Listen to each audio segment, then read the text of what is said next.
ఇప్పుడు రాజకీయ నాయకులు ఉంటారు. ఉండి ఆపోజిట్ పార్టీని విమర్శిస్తారా? ఆ పార్టీలో చేస్తారా? వాళ్ళని మోసం చేస్తారు. ఏం చేసిండు? అట్లా చేసిండు. ఇలా అని చేస్తారు.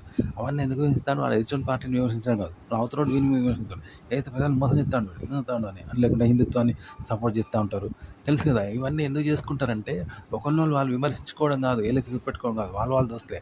ప్రజలను ఓట్ల కోసం పడేస్తారు. అంటే ఒక రకంగా ప్రజలను మోసం చేయడం అంట. వాళ్ళు వీళ్ళు. చూసినావా? వాళ్ళ దోస్తే ఉంటారు. కంటెంట్ అనేది అలాంటిదంట. అట్లా ఫేక్‌గా మాట్లాడతారంట. వాటిని అది ఉన్నట్టుగా. మాట్లాడి ప్రజల బలహీనత ఏందో దాన్ని సపోర్ట్ చేస్తూ దానికి వీళ్ళు మాట్లాడినట్టు వాళ్ళకు పేదల కోసం సపోర్ట్ చేసినట్టు ఉంటారు చూసినావా? పేదల నాయకులు ఉన్నట్టు పేదల కోసం సపోర్ట్ చేసిన విప్లవకారులాగా మాట్లాడి చేస్తారు. చేసి వాళ్ళ డబ్బుకి యాడ్ చేసుకుంటారంట. వీళ్ళు దేవుడిగా తయారయ్యి వాళ్ళ మొక్కంగానే ఆ డబ్బుకి యాడ్ చేసుకుంటారు వీళ్ళు.